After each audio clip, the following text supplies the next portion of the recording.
Giants, but you can get it there. Right, They've done a great job with their grocery section. Coffee creamer. Perfect. I buy that at Target Perfect. usually. So, and then I walk out and at Christmas, people lock in. It's zombies Because they're stressed. Everybody's there for a specific thing, right? And they're gonna go, and everybody's in that back corner where all the Christmas crap is. And there's no wrapping paper left. There's no boxes. You're late. Go elsewhere. Don't walk around looking in the same spot 6 times. I guess the point is, though, that it's okay. I've been to about 7 places this week looking for bows. I just want a bag of bows. Nobody's got bows left. Guess what? The gifts don't have bows on them this year. It's okay. Just put the name on the gift. They're going to love what's in it. It's okay. That's the way we're going to handle this whole thing. You should print out photos of like Bo Jackson, Bo Bichette, Navarro Bowman. Only you would think of it. And just cut it and just like, here, there's a bow on your package. I got you. You don't know Diddley. That's all. Bo Diddley, a little Bo Diddley. That was the greatest commercial. Bo Diddley, Bo Dan's Jackson's brother. Oh man, so good. No, not that. Not Diddley. Diddley. D-I-D. Anyway, okay. Can I throw this at you because I was thinking about Trey Lance last night? You look over on the sideline. And Brock Purdy mania is taking over. Haven't you spent a minute or two just thinking about Trey Lance's mentals? Haven't you? Does he actually like this? You see him on the sideline, they're hugging, he's smiling. They're teammates. I get the way professional athletes think, but go deep into the soul of Trey Lance.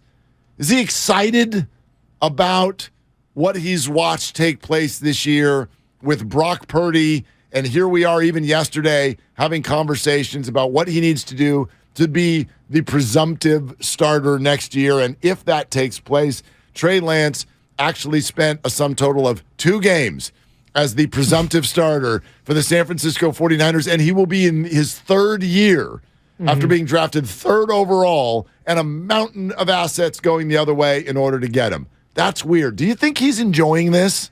Enjoying's the wrong word. Okay. He's not like, hell yeah, I love being in the NFL and watching other people be better at my job. Like that, like winning at the job that I think deep down, there's part of him that's not rooting for Brock Purdy to fail, but wouldn't mind if he hit a wall here. Huh. It's interesting. But again, I don't think he wants that. I think he wants maybe to do well and then just beat him in the offseason next year anyway. Totally. But I don't think if the Niners lose out and they lose in the first round of the playoffs that Lance is going to be devastated in the way that, like, there's going to be part of him that's like, okay, that makes my job easier. Right. I mean, this offseason. Yeah, big inhale, like, okay, let's go. We're going to do this next year. Right. But I think you see him hugging Purdy in the locker room. He's the first guy next to him on the bench with the Microsoft Surface. He's doing all the right things. He seems like a good dude. He seems like a good teammate, and we've heard nothing to the opposite, right?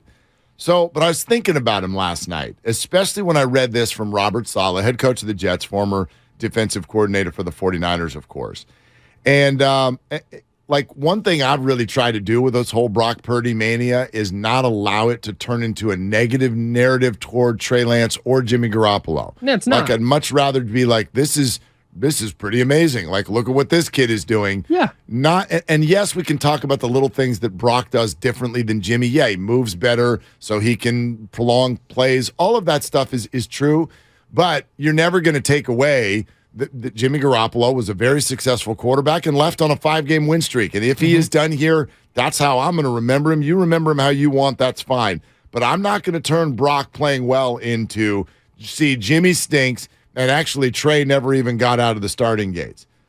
Listen to what Saleh said yesterday. They're talking about Zach Wilson, who got thrown back into duty because Mike White got hurt as the quarterback of the Jets.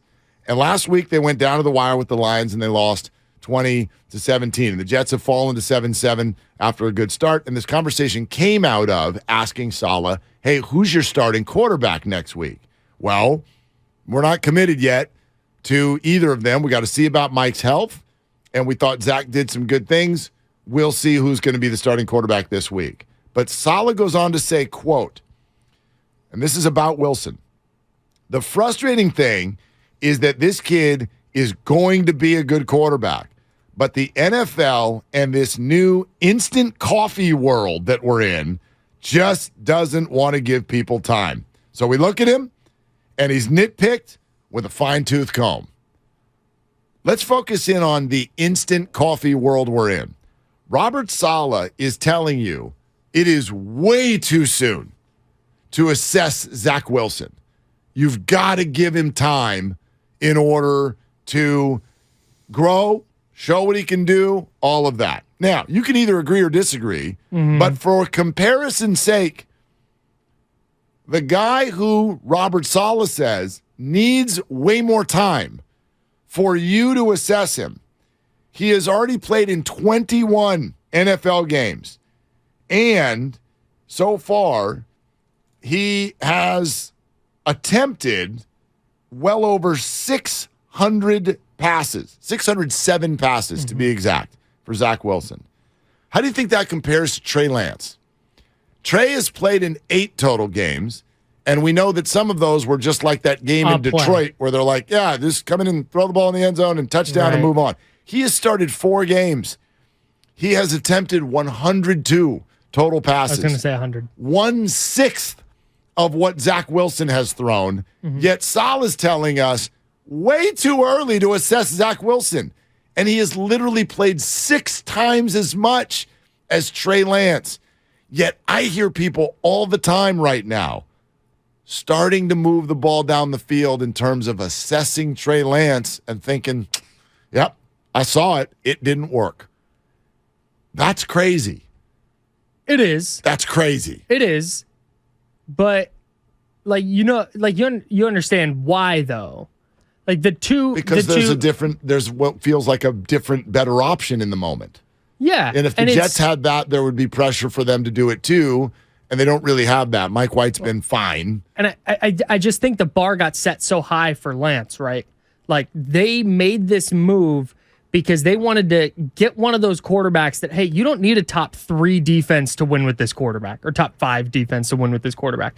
You can make some mistakes elsewhere on your roster, in the post-Fred Warner era and post-Nick Bosa era where you might have to mix and match and piece together a defense, but your offense is still going to be awesome because you have one of these 5 game-changing guys. The Herberts, Allens, Mahomes, whoever. And I think the expectation was that Trey would be that, right away. And he obviously wasn't. That was never going to be the case. That's why they wanted him to start all these games, because he could grow and they could figure it out while he's starting and they could continue winning. And by postseason time, hey, it's really starting to set in and click for him because he's played a ton of football. So there was an expectation, though, that out the gate, hey, he's going to be great. And he wasn't. And it's like, oh, pull the plug. He's just not. It's just not working. I guess that was the case before he got hurt and Brock Purdy came in. I guess the part of this, so if I were going to be critical about what the 49ers have done here, it's not about who Trey Lance is or can be as a player. It's about the concept. It's about, let's go back and let's ask, was this a realistic approach to draft a young quarterback and inject him into a Super Bowl-ready roster and expect him to be able to play well right away? Does Trevor Lawrence look like he's playing good football now? Yes. Yeah, he is. It's his 31st game, and he's finally starting to play. And you can say, well, that was Urban Meyer first year, and you'd have some points. But there are plenty of quarterbacks who click in year 2, year 3. Josh Allen, year 3, before it was like, oh, elite. Sure. And you weren't elite. You were interesting, and then it was like, pow, to the moon. And that's the comp that people pull from. It's like Josh, but even Trevor Lawrence was awesome from his freshman year at Clemson and played all that football. All the football. Goes number 1 overall. He's with a disaster team in the Jags. But there were reasons to go like, hey, he was really good in college. There's all this stuff he can pull from. Urban Meyer stinks. With Trey, and I don't agree with this, but this is where the thought process comes from. He played 17 games at the FCS level. He has Kyle Shanahan, and oh, look at that. He wasn't great in a monsoon in week 1 or in week 5 of his rookie year. He was better in week 17, but it still didn't look great, so he's done. I've seen everything I need to see. And I think it's silly, but that's kind of just where it's at. I guess I'm agreeing with Robert Saleh. Well, here's the problem though for Trey Lance. The problem for Trey Lance, and you actually said it a second ago when you said, look, there's this thought because you've got Shanahan and you've got all these people around you. And look, I know you haven't played a lot of football, but you drafted 3rd overall, and with that comes some expectation. Mm-hmm. The thought was, if you remember back to the beginning of this year, can he come in and just bang, do this right away? And technically, it's not even right away. He's already had his rookie year. He played a little bit, had some injuries, but he played. Like, he got to dip his toe in the water. So the thought was, dude, come out, and you've got everything you need around you, and let's see it. And you just detailed, whether fair or not, monsoon in Chicago, early injury week 2, whether fair or not, is like it didn't look great. Like, it wasn't right away. Mm-hmm.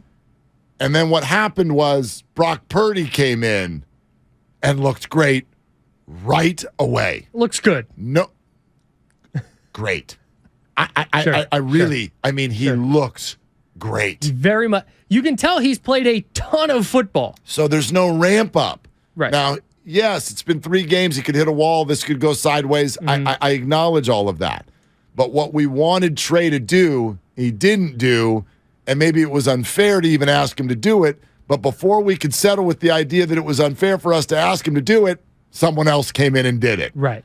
Without any hope, without any expectation, without any draft stock. Right. So that's the problem, but there are still so many ways for this to go, and it just really it hit me when Robert Saleh is sitting there going, you can't do this to this kid yet. And I'm like, man, if you can't do that to him yet, then how are we doing this to Trey Lance, who hasn't thrown 1/6 of the passes this other guy has thrown? I don't want to be a hypocrite here, but I think you can do it with Zach Wilson. You cannot judge what Trey Lance is or is not yet. I actually agree with that. Zach Wilson stinks. I've seen enough. It would appear so. He had like 8 completions of 20 or more yards last week. Did you see some of those? Well, did you see the one where he float just a duck into the middle of the field and his running back happened to run under it? The bigger issue is that there's a buzz or the opposite of it coming out of Jets camp. In terms of, there's always a whisper, right? When a guy just doesn't look right, players are going to start going. I mean, look, they benched him for Mike White. He was healthy. Yeah. They benched him for Mike White. Well, and they drafted him because of what he could do, like outside of structure and off-platform throws. And they wouldn't have done that if they were 4-10, but they're 7-7, and they've got something on the line, and therefore you owe it to a locker room to put your best guy out there. And apparently that is Mike White. So if that's the case in year 2, I guess if you look at the arc of these QBs, and maybe it is actually now that we can start to go, okay, yes, this is about to pop, or no, it's not. The 5 QBs, Mac Jones, I think we get it. You're actually exactly what we thought you'd be. It's almost funny how exact, you can sort of hold some things together. Very limited, though. Never going to be great.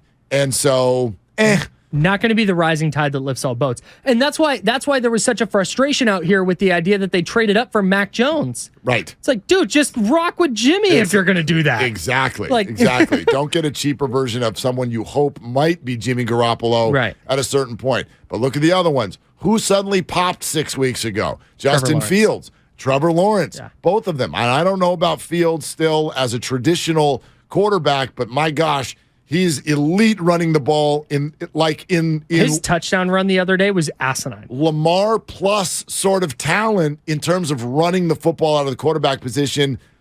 Oh, I believe so. He's bigger. He's Lamar with muscles. Right. Yeah. He's Lamar with muscles. He can break tackles. Yeah. He's almost as fast. I mean, I think Lamar's a better passer though, so I'm interested to see how that he is. I think he is. I think he is. Lamar won an MVP in year 2. And Justin Fields is just now figuring out how to run in the NFL. But whatever he's going to be, like, it suddenly looks like something. Sure. And Zach Wilson is the opposite. And Trey is the one where we're like, we still haven't seen it. He hasn't played football. And here's why, like, people go, if you could redraft, and if you want to, with the benefit of hindsight, go, yeah, they should have not traded up and just picked the best player at 12, or traded up a little bit and gotten Micah Parsons or whoever. Like, fine. Like, but if you're redrafting quarterbacks, they took a swing on the guy they thought had the highest ceiling, which I think I'm still doing that. I'm not pulling the plug and going, well, I would rather have Justin Fields because he's gotten to play more. Like, he's gotten to play because the Bears stink. I agree with that. However, also now on the table is the whole thing just being completely derailed by the last pick in the draft this year. I mean, it absolutely could. Like, Trey may not play football for the 49ers. If Brock starts next year, then you get into extension talks with Trey Lance, and what is it exactly that you say? So here's the backups, right? And that's why I said $8 million a year for the next 4 years. Well, and that's why I said yesterday in Crosstalk, I think they're going to give him every opportunity to compete because they invested because they believe in his ceiling. Right.